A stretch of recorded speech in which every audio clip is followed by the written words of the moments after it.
Kilala niyo ba kung sino ang player ng Isabong sa Region 3 and 4A? Sirit na.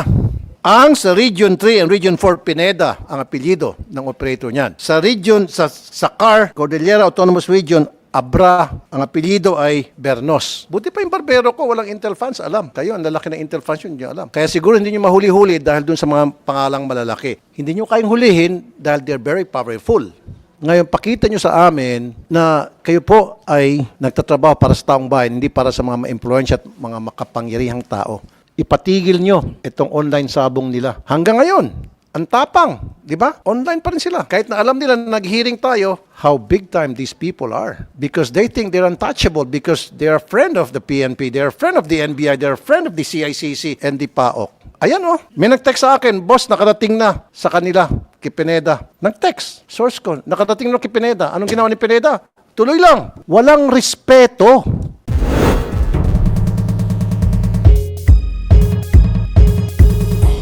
Thank you. Now, let me turn over the floor to Senator Raffy for his questions.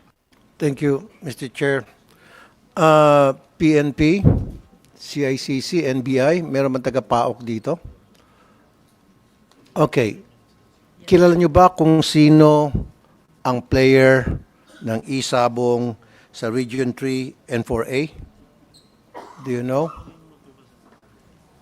Mr. Chair, for the part of the CICC, we don't know the personalities. You don't know? We only deal with the online content. The Mr. owner, Chair.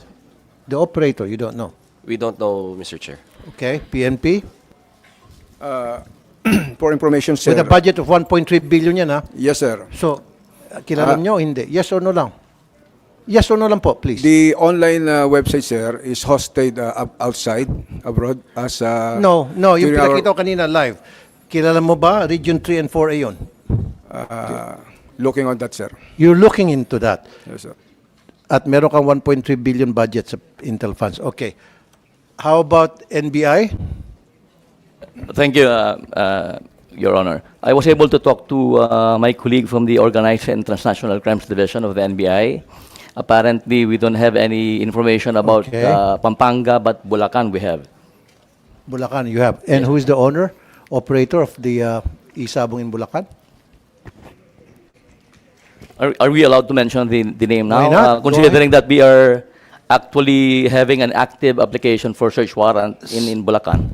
So if we may be allowed not to disclose the name because, in fact, All 2 right. weeks ago we applied for a search warrant. You should have And- done that last year because this has been operating since last year. But anyway, sige. PAOK, PAOK, meron? With the indulgence of Senator Raffy, siguro yung mga mentioning ng names ng kung sino mga operator nito, probably we can have an executive session. I'm gonna mention the name. Right after, asking these Kasi resource baka persons. sinasabi nila nag-apply sila ng search warrant, baka mabulabog. I don't think so. How about yung sa Cordillera Autonomous Region? Ulitin kong tanong sa PNP, kilala niyo ang operator dito? Ng Isabong? Sir, Yes or no lang po? I will check with our We'll intern. check. CICC, kilala niyo po? Mr. Chair, no, sir. Again, we reiterate that the mandate of the CICC No. deals with... Sige, NBI, kilala niyo po? I would have to discuss with my other colleagues, Your Honor. Sirit na. Ako, wala ko Intel funds. Ito galing sa kaibigan kong barbero. Ang sa Region 3 and Region 4, Pineda ang apelyido ng operator niyan. Sa region, sa CAR, Cordillera Autonomous Region, Abra, ang apelyido ay Bernos. Buti pa yung barbero ko, walang Intel funds, alam. Kayo, ang lalaki ng Intel funds yun, hindi nyo alam. Kaya siguro hindi nyo mahuli-huli dahil dun sa mga pangalang malalaki. Kanina, Senator Win Gatchalian did mention about a site that was temporarily shut down because they received information that we're going to have a hearing sa Games and Amusement. Yun ay pipitsugin. Yun yung sinasabi kong guerrilla. Kasi takot eh. Pero itong dalawa, even while we speak, tuloy-tuloy pa rin yung kanilang live feed ng Isabong. Itong kay Bernos sa Pineda. Hindi nyo kayang hulihin dahil they're very powerful.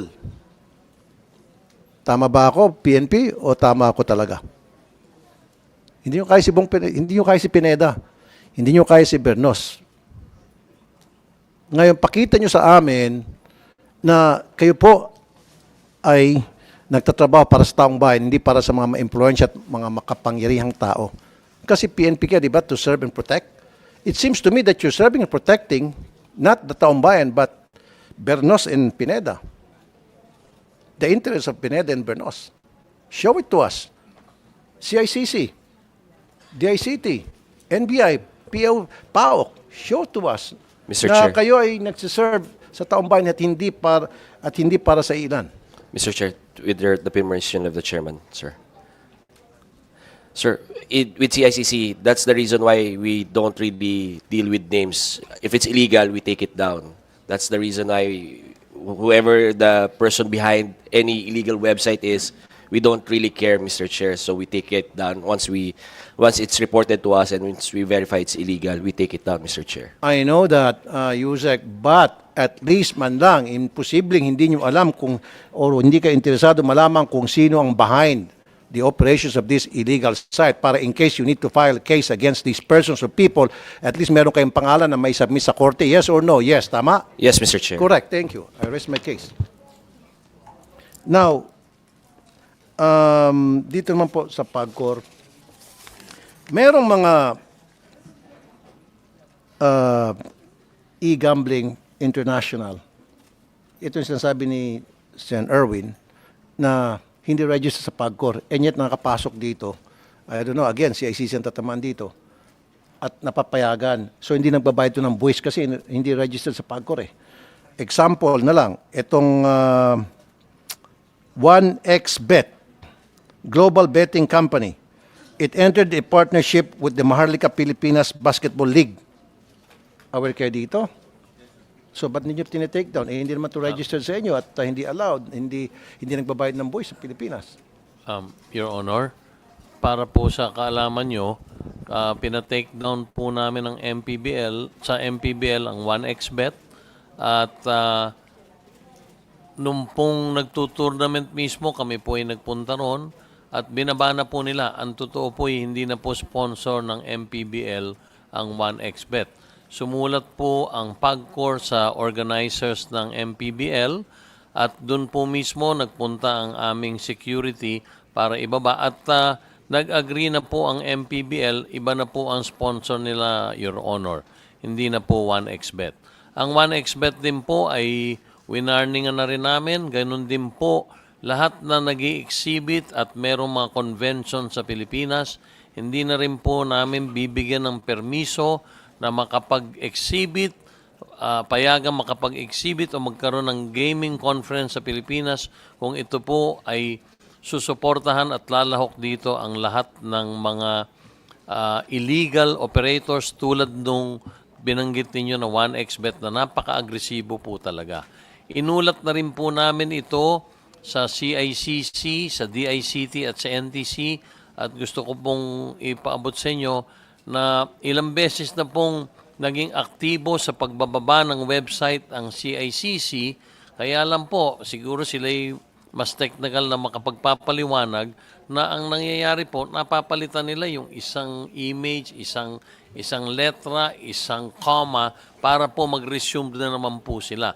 So kung mamarapati nyo po siguro, Your Honor, baka po magandang ang CICC ang makapagpaliwanag kung bakit hanggang ngayon po tuloy pa silang nakakapagpasugal at nakakapag-ano dito sa atin. Pero ang maliwanag po, Your Honor, doon po sa issue ng MPBL, definitely po, nag-agree na po ang MPBL, tinanggal na po nilang major sponsor, ang 1xBet. Pangalawa po, naiulat na po namin ito, kasama ito po sa inulit ni Attorney Fernandez earlier, na ilan libong website na aming rini-refer sa DICT at sa CICC. Okay, Chairman, nabanggit nyo na ginawa nyo ng trabaho nyo pero yung CICC hindi pa rin kasi nagtataka ka ba't Opo, hanggang hindi pa rin siguro po natitake sila na down. makakapagpaliwanag. CICC, please answer. Mr. Chair, we have taken down yung mga nireport na po na website ng 1xBet. Ngayon ho, tine-check namin yung 1xBet. Iba na yung pangalan nung URL ho nila. Ganito ho talaga ginagawa ng mga illegal gambling sites. Once we take down their sites, they put up new URLs, so parang bago siyang website again. So constantly. And Mr. Chair, to be fair po, from 2015 2022 to 2025 po, 12,000 sites ang pinapablock namin in that period. Ngayon ho, nag-ramp up kami. We're taking down 50,000 sites a month po, Mr. Chair. So talagang hindi ho tumitigil ang CICC at ang DICT po para mapigilan yung mga websites na to from popping up. Alam namin kasi pag tinake down namin, may mga naka-ready yan eh. So we ramped up yung detection material namin. Detection namin, Mr. Chair. Pero CICC dapat continuous yung gagawin yung trabaho. Hindi ho kami yung- tumitigil, Mr. Chair. Of course. Ngayon, ito ng request ko, Mr. Chair, last na. This is a challenge to the You PNP. still have 5 minutes, Oh, Senator okay. Rafi. To the PNP, CICC, NBI, and then the PAOK. Show to us na hindi kayo incompetent, na hindi kayo friendship ni Pineda at ni Bernos. Ipatigil nyo itong online sabong nila. Hanggang ngayon, ang tapang, di ba? Online pa rin sila. Kahit na alam nila na nag-hearing tayo, online pa rin sila. Papakita pa natin. Play nyo ulit. Live pa rin sila. That's how big time these people are. Because they think they're untouchable because they're a friend of the PNP, they're a friend of the NBI, they're a friend of the CICC and the PAOK. Ayan oh. May nag-text sa akin, boss, nakarating na sa kanila, kay Pineda. Nag-text. Source ko, nakarating na kay Pineda. Anong ginawa ni Pineda? Tuloy lang. Walang respeto. Maging si Bernos, walang respeto dito sa hearing. Walang respeto sa inyo. Bakit walang respeto? What do you think? Ba't walang respeto sa inyo si Pineda at saka si Bernos? Maybe, sir, hindi pa nila alam yung ginagawa namin. Hindi pa siguro No, nila kilala. no. Try again. Why? Kaibigan nyo. As simple as that. Come on, wag na tayo maglokohan dito. PNP, wag na tayo maglokohan dito. Wag mo muna sagot. Bago sumagot. Pag yung mga nagtutupada, ang bilis nyong hulihin. Alam na alam nyo agad kung saan nagtutupada. Maski nga nagkakara-i-cross dyan ng mga taga, tricycle driver sa mga kanto-kanto, inuhuli nyo eh. Toda. Maski nga yung totong its sa mga bahay, hinuhuli nyo. Pero ito, hindi nyo kayang huliin kasi malaki. Come on. My request to you and my challenge to you, show to us na kaya nyong gampanan inyong trabaho regardless kung sino masasagasaan. Patigil niyo po ito. Patake down nyo ito si ICC. Mr. Chair, within Can the you day, give me that Mr. assurance? Within the day, Mr. By Chair. within the day, wala na ito? Within the day, Mr. Chair. Baka naman pagalitan ka ni Pineda sa ni Bernos, nakakaawa ka naman. Hindi. Kami ho sa CICC, wala ho kaming friends na illegal ang ginagawa. Sure po, ka? Mr. Chair. Yes, Mr. Chair. Paano ko sabihin, humingi ng bawi? Babawiin yung mga ano? Wala ho silang babawiin, Mr. Chair. Thank you. Thank you, Mr. Now, yung PAOK nandito, Mr. Chair. Dito sa PAOK, Mr. Chair, isa pa ito na pikon ako rito. Dahil kung mapapansin nyo, panay ang raid to sa mga Chinese na illegal na walang papeles. At I know for a fact na pinipirahan lang nila. Kaya I don't know, itong PAOK, kung maasahan pa rin ito, dapat wag na sumali ito sa, sa anti-gambling. Kikita lang itong mga taga-PAOK eh. Doon sa mga marami nagsumbong sa akin, mga taga-immigration, inuunahan nilang immigration, tapos pagdating immigration, areglado na yung mga hinuli nilang Chinese. But anyway, may request sana sa PAOK, wag na kayo makialam sa anti-gambling, iwan nyo lang sa PNP, sa CICC, NBI. And then PNP, maasahan ko, tuloy-tuloy. Yes, sir. As we stand, sir, we will enforce the rule of law, sir, without fear or favor. Exactly. Thank you, sir. Pag nagawa nyo yan, sir, sasaludo ako sa inyo. Pupurihin ko kayo palagi dito sa hearing, maging sa iba ko pang mga social media platform. Pupurihin kita, totoo yan.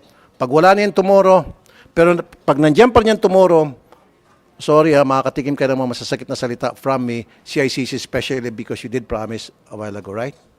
That's all, Mr. Chair.